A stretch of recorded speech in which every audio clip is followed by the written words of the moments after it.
On se retrouve aujourd'hui pour un avis lecture et j'en ai pas fait depuis un petit moment, donc j'ai quelques livres à vous présenter. J'espère que je vais réussir à remettre en place tous mes souvenirs parce que pour certains ça date quand même un petit peu. Et donc avant de commencer cette vidéo, je vais vous parler d'une plateforme de lecture en streaming que j'ai pu découvrir ce mois-ci. Donc la vidéo est sponsorisée par YouBooks. Du coup c'est une application de lecture. Il y a déjà des e-books qui étaient dispo dessus, des e-books et des BD, donc notamment avec des livres. J'ai vu qu'il y avait par exemple Steam Sailor ou d'autres livres. Et en fait ils ont lancé un nouveau concept qui s'appelle le concept Switch et je trouve le concept hyper original puisqu'en fait vous pouvez au cours de votre lecture décider de switcher, soit vous êtes en livre en lecture e-book ou alors vous pouvez switcher en format audio, mais en fin de compte c'est pas vraiment un format audio, enfin c'est encore plus immersif qu'un format audio et je vais vous expliquer pourquoi et après je vais vous donner mon petit avis lecture parce que j'ai pu découvrir un livre de cette plateforme justement. Cette application elle est disponible sur portable, sur tablette et sur ordinateur et donc le concept a été lancé le 2 décembre. Au début d'un chapitre vous pouvez choisir si vous le lisez en format e-book ou en format audio et ce qui est trop cool c'est qu'en fait ils vous font déjà des recommandations, c'est-à-dire que t'arrives au nouveau chapitre et en gros là ils te disent ce chapitre a été conçu plus pour être lu ou pour être écouté et en fait vous pouvez écouter leurs recommandations, c'est-à-dire soit vous mettre à la lecture ou soit vous mettre en mode audio, ou alors il y a des fois ils me conseillaient de le faire en mode lecture, plutôt il avait été plutôt pensé pour le lire mais moi à ce moment là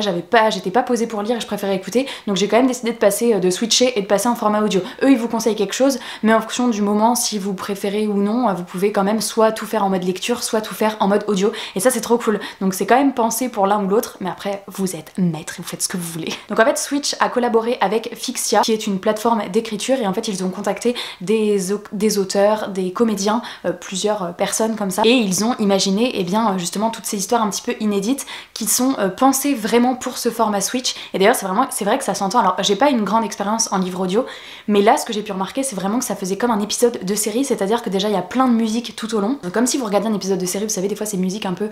tension, quand il y a une scène un peu stressante ou quoi. Moi il y avait un prisonnier qui était interrogé etc et quand il parlait,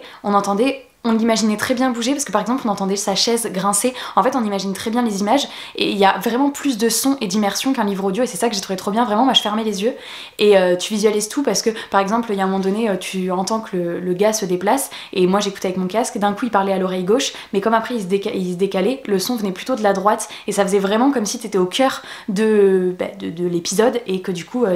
t'avais les scènes en tête mais vraiment il y a juste le son, mais voilà plus de son comme je vous disais que pour moi pour un livre audio avec ces musique et puis c'est vraiment des comédiens qui jouent c'est pas des lecteurs, donc en fait en général dans les livres audio, enfin de ceux que j'ai pu lire, je dis pas que c'est tous comme ça mais il y a une voix qui fait plusieurs personnages, il peut prendre différentes intonations. Là vraiment chaque personnage a sa voix, donc c'est joué vraiment par différents comédiens et ça j'ai vraiment trop aimé parce que du coup t'associes vraiment les voix parfaitement aux personnages parce que c'est vraiment joué par différentes personnes et donc ce que j'ai pu remarquer c'est qu'en effet les passages qui étaient conseillés à écouter c'est tout ce qui est dialogue parce qu'en effet c'est vraiment beaucoup plus vivant que de les lire. Vraiment on entendait, moi je sais qu'il y avait très souvent 3 personnages en même temps et c'est vrai que dialogue du coup ça s'écoutait hyper bien et après les choses qui étaient plus narrées, là il me conseillait de les lire mais franchement il y en a que j'ai écouté parce que j'avais pas envie de lire sur le moment et que je faisais d'autres choses et que c'était vraiment pour avoir un son dans les oreilles et du coup ça passait très bien quand même, mais j'aime bien le fait qu'ils conseillent vraiment ce qui est plus adapté pour le chapitre à venir, c'est vraiment cool. Du coup c'est pas long comme un livre, ça fait vraiment épisode de série. Moi notamment l'histoire que j'ai choisie il y avait 5 épisodes donc je sais pas, faudrait que j'additionne le temps, je vais vous le mettre ici mais ça représentait pas énormément de temps de lecture franchement. Je sais pas si on peut dire qu'en 1 heure max ou 1 heure et demie peut-être, alors je sais pas si c'est toutes comme ça et donc ces lectures sont vraiment exclusives à YouBooks, vous les retrouverez pas sur une autre plateforme, elles ont vraiment été conçues, créées, écrites et parlées, enfin vraiment tout a été fait pour être sur cette plateforme. Donc là d'ailleurs avec un code vous avez 3 mois gratuits pour tester si ça vous plaît, si le concept vous plaît, sachant qu'en plus de ce principe Switch comme je vous l'explique, c'est vraiment de base une plateforme aussi de streaming et de lecture e-book, donc vous avez un accès à plein de livres juste pour de la lecture et vous pourrez en plus tester le principe Switch. Donc là ce code vous permet d'avoir 3 mois offerts à l'offre YouBooks classique, il n'y a pas d'engagement et donc je vous mets le code et le lien en barre d'infos, après vous faites ce que vous voulez mais si vous voulez tester de toute façon 3 mois gratuits, il n'y a pas de raison de ne pas tester. Moi je trouve ça cool, c'est vraiment un nouveau concept un peu innovant donc je trouve ça chouette. Et du coup moi le livre que j'ai pu découvrir, j'ai choisi de découvrir Ameln de El Azhari et c'était chouette, c'était franchement chouette. Donc moi c'était un peu thriller, un peu stressant etc et je m'étais dit que ça serait vraiment, j'avais vraiment envie de découvrir avec un truc un peu thriller stressant, parce que je me disais va y avoir des scènes où justement on va voir si je vais flipper, si je vais ressentir plus d'émotions, etc., plutôt que une romance où je m'étais dit que, ou même un fantasy ou un truc comme ça, je m'étais dit vraiment je veux l'ambiance thriller pour voir si avec les musiques, etc., je suis bien dans l'ambiance. Et donc en fait dans cette histoire on va suivre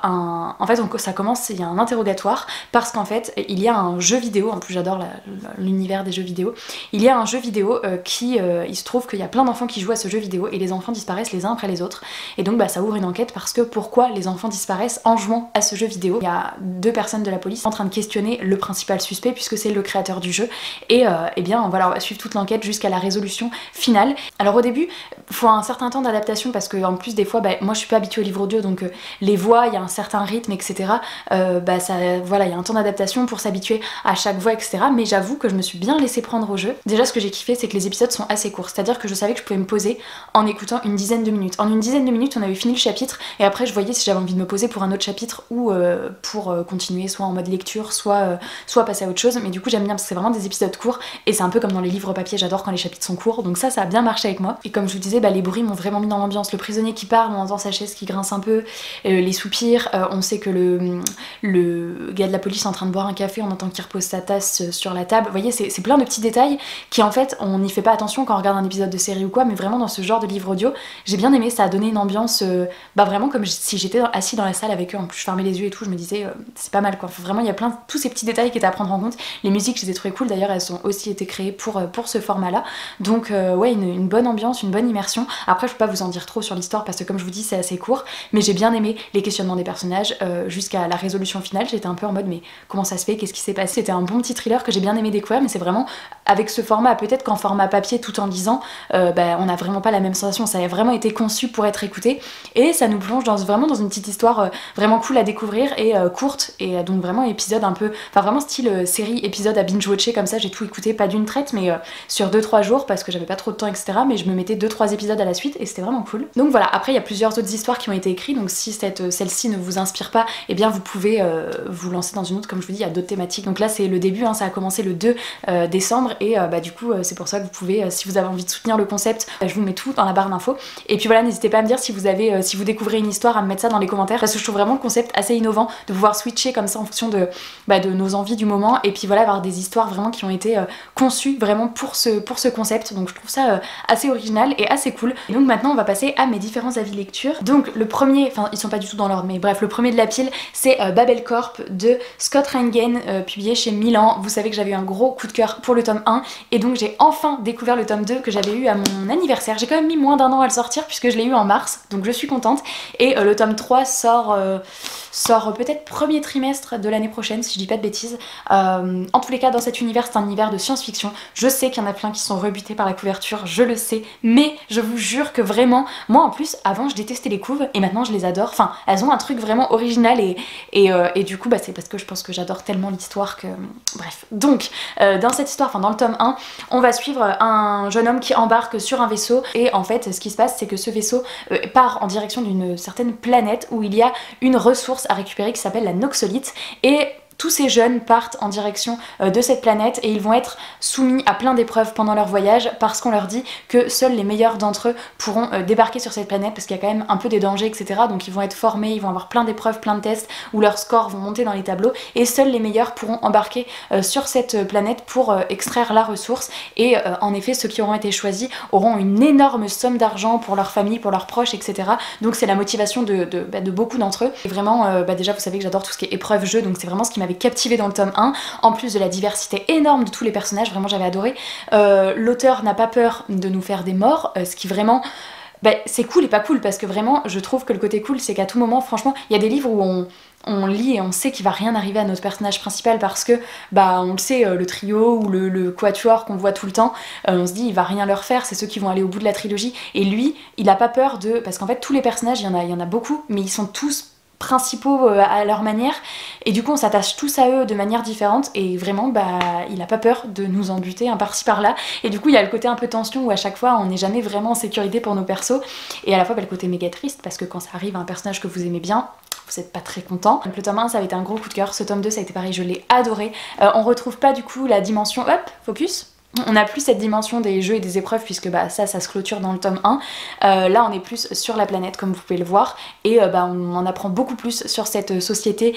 qui les embauche. Il y a vraiment la découverte d'un nouveau peuple. Les personnages sont incroyables, je les adore vraiment. Cette saga c'est une saga coup de cœur et j'ai trop hâte de découvrir le tome 3. Donc si vous n'avez pas encore craqué sur cette saga, en plus je trouve qu'on la voit peu passer, j'ai l'impression qu'il y a que moi qui en parle. Enfin j'ai vu d'autres avis hein, mais je trouve qu'elle a pas le succès qu'elle mérite. Vraiment j'aimerais trop qu'il y en ait plein qui lisent cette saga. Si je vous avais pas convaincu la première fois, j'espère vous avoir convaincu avec ce tome 2 parce que vraiment elle mérite d'être lue quoi. Après un coup de cœur on va passer à 2 abandons, ouais direct. Le premier celui où je suis le plus déçue. La fille qui avait bu la lune de Kelly Barnhill. Ça je l'avais dit au début d'un vlog que je l'avais abandonné mais j'ai pas donné mon avis plus que ça. Je l'ai abandonné à un peu plus de la moitié je crois, j'ai quand même été genre quelque chose par là, un truc comme... Ah non à peine. Non vraiment la moitié je crois.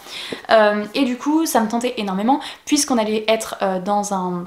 dans un petit village où eh bien, à certaines périodes de l'année les villageois abandonnent des bébés dans la forêt et ces bébés sont en fait donnés en don à une sorcière qui serait terrifiante et qui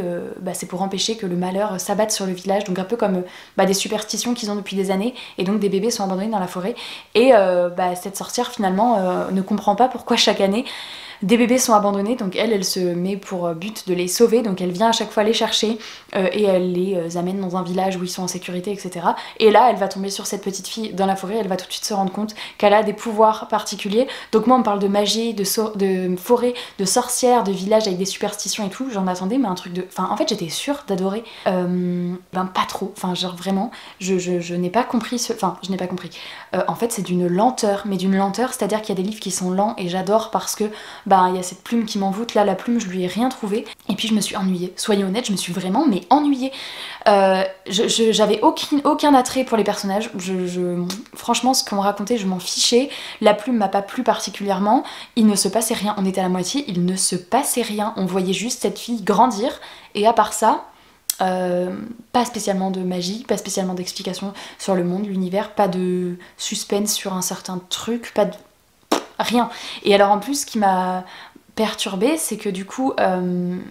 comment dire, ce livre en fait j'arrivais pas à le situer même en termes de public, c'est à dire que ça, ce qui est parlé je pense que c'est quand même de la jeunesse mais la plume je la trouvais pas du tout adaptée pour de la jeunesse, enfin je sais pas, il y avait un truc pour moi qui matchait pas du tout. Je peux comprendre qu'on soit réceptif à... En fait je pense que si on est réceptif à la plume, et ce qui s'est passé pour Tristan il a adoré, mais comme il a adoré la plume le livre c'est lui tout seul et moi en fait je pense que si t'adhères pas à la plume il y a rien d'autre, en fait j'ai l'impression que vraiment c'est ça, enfin je dis il y a rien d'autre pour moi hein, qui m'a accroché, mais comme il se passe pas des rebondissements de fou, comme il n'y a pas d'action, de suspense, même de magie, même de fil rouge à l'histoire, il n'y a pas grand chose, il n'y a rien pour un one shot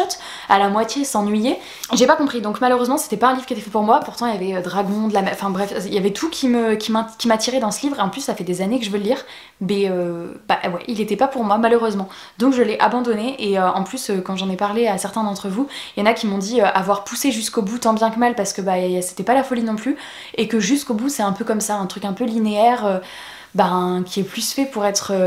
lu pour la poésie de la plume que moi je n'ai pas trouvé et du coup ce qui fait que je suis pas sûre que j'aurais trouvé autre chose avant la fin. Donc c'est un abandon pour moi, mais n'hésitez pas à me dire si vous avez eu un autre avis, je peux comprendre totalement, c'est juste que je n'étais pas la bonne personne pour ce livre. Voilà, c'est tout. Du coup un autre livre que j'ai abandonné, et alors celui-là je n'ai pas été aussi loin dans le livre, c'est L'Enragé, j'ai plus le nom de l'autrice et je vous le mets là parce que je l'ai déjà revendu, je l'ai acheté, j'avais trop envie de le lire, Tristan l'a lu, il l'a abandonné, j'avais quand même trop envie de le lire, je l'ai commencé, je l'ai abandonné. Bon ce livre était pas du tout fait pour nous deux. Ce qui m'attirait beaucoup déjà c'est que au début je l'avais vu en librairie et il m'avait pas mal intéressé avant même de voir les avis, la couverture est quand même assez sympa, 404 éditions, j'ai lu pas mal de bonnes petites choses chez eux et puis le résumé m'intéressait beaucoup, ce roi qui veut retrouver ses deux jumeaux héritiers parce que lui va mourir et que du coup il demande à l'enragé du royaume, une femme sanguinaire, il lui demande de retrouver ses deux jumeaux pour les ramener au royaume et pour faire de l'un d'eux son héritier, d'autant que j'ai vu énormément de coups de cœur sur ce livre. Mais là encore c'est une histoire de plume, vraiment j'ai trouvé qu'en fait, là je l'ai abandonné je crois, je veux pas dire de bêtises mais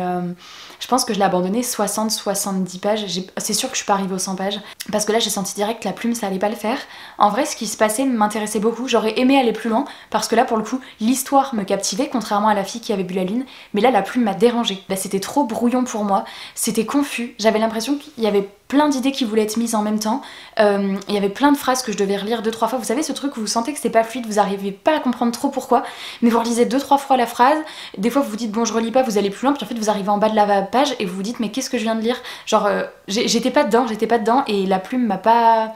Ça m'a pas parlé quoi, je sentais que c'était confus et brouillon, j'arrivais pas, quand il y avait des dialogues, des fois je savais pas qui parlait, il y avait plusieurs tirés à la suite, j'arrivais pas, je sais qu'il y avait plusieurs personnes dans la scène, mais voilà, il y avait une incohérence pour moi dans la manière de faire, ça n'a pas matché, et pourtant l'histoire je pense vraiment qu'elle devait être vraiment cool. Là c'est juste pour le coup une histoire de ressenti et de perception sur la plume et sur la manière de faire de l'auteur, parce que je pense vraiment que l'histoire j'aurais bien kiffé. Alors un petit livre que j'ai lu assez rapidement mais qui ne m'a pas transcendé, les deux dernières sont vraiment cool quand même, donc restez, mais là celle-ci malheureusement c'est une petite déception aussi. Donc c'est Royal Special School de Yael Hassan et Nancy Gilbert, Frisson et Plum Pudding. J'adore la couverture, c'est chez Gulfstream Edition, vraiment je la trouve trop jolie, elle est dans les tons bleus, la couverture du tome 2 elle est trop canon aussi, et en fait ce petit jeunesse me faisait super envie puisqu'on était en Écosse dans une école un petit peu particulière où on allait suivre des personnages, et notamment une fille qui va y faire sa rentrée, son frère y a été il y a quelques années dans cette école, mais voilà, elle va y faire sa rentrée et elle va se rendre compte qu'il y a des trucs un petit peu chelous qui se passent. Mais en fait ce que j'ai pas aimé, alors déjà les personnages j'ai pas vraiment accroché, il y en a pas un qui m'a plus attaché qu'un autre, mais à la fois des fois dans un jeunesse petit comme ça, je m'attache pas particulièrement de fou parce que ça va assez vite, c'est une histoire qui est assez simple. Mais en fait, c'est qu'il y a un truc que j'ai compris dans les toutes premières pages, mais vraiment quand je vous dis les toutes premières pages, je sais pas, je veux pas dire 20 premières pages, mais et en fait j'ai réalisé à la fin, que les personnages avaient toujours pas compris. En fait j'avais l'impression, dans la manière de faire, que oui c'était acté qu'il se passait ça et qu'il y avait ça de bizarre et que tout le monde avait vu que c'était ça, et en fait quand j'ai compris dans les dernières pages qu'elle disait oh, mais c'est qu'en fait c'est ça, et je me suis dit mais tu le savais pas, et j'étais persuadée moi aussi, alors déjà que moi je le savais, c'était une évidence, mais j'étais persuadée que les personnages aussi le savaient et que c'était juste que ils en parlaient pas concrètement parce que limite c'était su, mais en fait non, c'était leur problème pendant toute l'histoire de savoir ça, et ça a été la grosse révélation à la fin. Je me suis dit non mais non, enfin non, même si c'est un jeunesse, il y a des fois des jeunesses qui quand même nous font des petites révélations tout au long du livre etc, et pas enfin là j'ai l'impression que c'était prendre le lecteur pour un débile, enfin je sais pas, j'ai pas compris, et j'étais en mode à la fin alors déjà tout le long du livre il se passait des trucs, j'étais en mode oui bon j'ai juste hâte de voir où ça va la fin, mais en fait la fin c'est que c'était le truc que j'avais compris dans les 10 premières pages, je pensais qu'il allait avoir un autre truc, un truc un peu plus ah ouais ça je l'avais pas vu et tout, donc c'est un peu une déception, c'est sûr je lirai pas le tome 2, malheureusement ils sont trop jolis, mais bon ouais j'ai pas particulièrement accroché ni à l'histoire ni à la révélation finale qui pour moi du coup n'en était pas une, ni au personnage, voilà l'ambiance m'a pas particulièrement, je suis contente de l'avoir lu parce que du coup il me faisait super envie, et puis que l'objet livre est trop canon donc je vais le garder en plus, mais franchement il y a beaucoup mieux en jeunesse que celui-là. Alors, un autre que j'ai lu il y a longtemps, et d'ailleurs je vous en ai parlé vite fait en travers comme ça dans des vlogs en vous disant que je l'avais lu et que j'avais adoré, donc je vais aller très très vite. Il s'agit de Puzzle de Franck Tillier, publié chez éditions Pocket, et c'était mon premier Franck Tillier. J'avais eu une carte Cultura de mes collègues pour mon départ du CESAD où je bossais, et je sais pas, j'ai eu une folle envie de thriller, on était au mois d'octobre, donc peut-être avec l'approche d'Halloween, et je m'étais dit bah ouais j'ai trop envie de découvrir un Franck Tillier, il y en a plein qui en parlent, c'est pas forcément mon genre de base, mais là je sais pas, j'avais envie d'un thriller, et je me souvenais notamment de ce résumé que j'avais lu il y a quelques années quand il était sorti, et où on suivait Ilan et Chloé, deux spécialistes de chasse au trésor, ils adorent en faire, et notamment il y a une chasse au trésor qu'ils n'ont jamais élucidée depuis des années, c'est Paranoia, et là en fait ils vont un jour recevoir la règle numéro 1 de ce jeu, quoi qu'il arrive, rien de ce que vous allez vivre n'est la réalité, il s'agit d'un jeu, et ils vont bientôt recevoir la règle numéro 2, l'un d'entre vous va mourir. Et donc moi déjà, les jeux, je suis en mode ambiance de folie, parce que j'adore ça, ça me met un suspense de ouf, et je suis trop happée dans l'histoire, et donc voilà, donc j'avais trop envie de l'acheter, et je l'ai dévoré je crois en une journée ou deux, enfin vraiment j'ai trop aimé. Moi j'ai juste été à fond dans cette ambiance Paranoia qui en plus se passe dans un hôpital, enfin vraiment ambiance stressante, enfin stressante, je sais pas si on peut dire stressante, mais en tous les cas hyper haletante, où c'est en mode thriller, où on veut aller au bout, pour savoir la fin du truc. Je pense que c'était à la moitié ou après, un tout petit peu après la moitié, j'avais découvert la chute, pas en mode j'en étais sûre, mais en mode j'avais cette idée qui me trottait dans la tête, et je me suis dit je pense que c'est ça,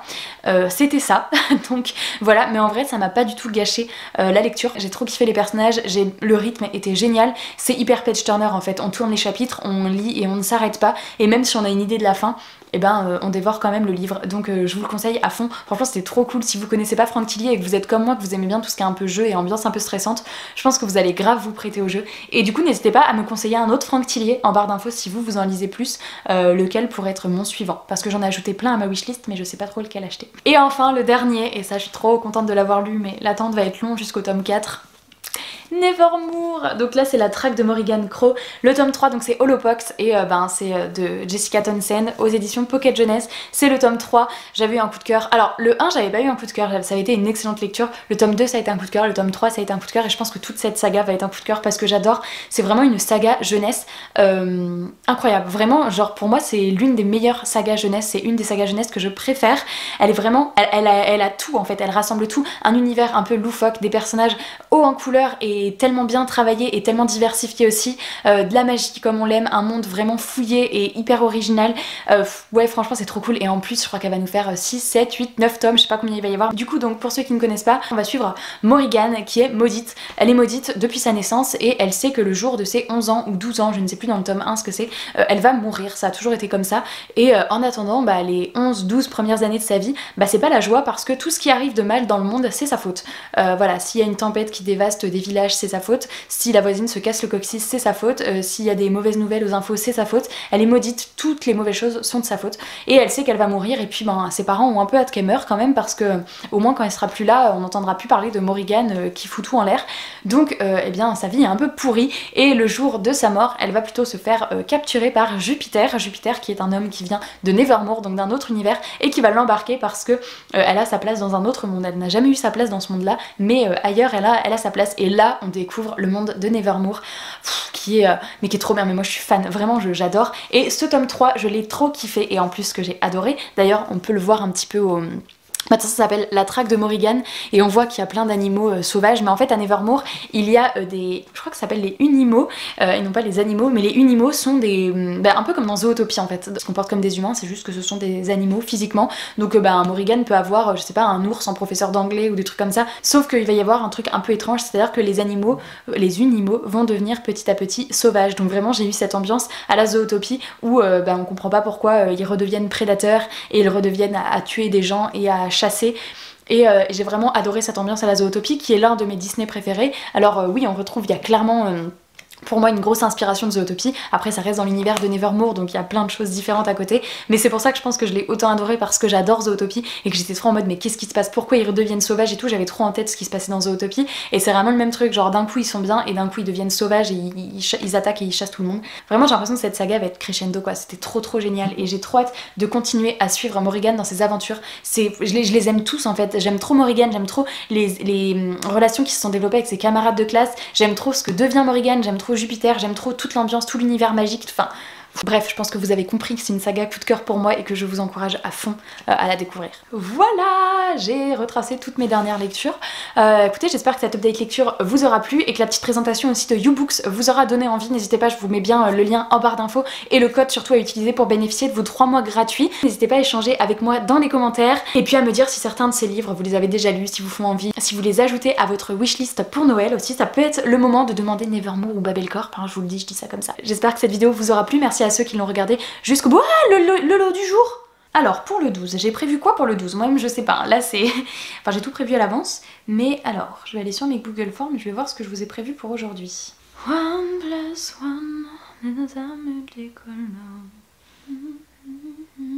Ah oui. Donc aujourd'hui le lot du jour c'est un lot de chez Gallimard Jeunesse que je remercie vraiment,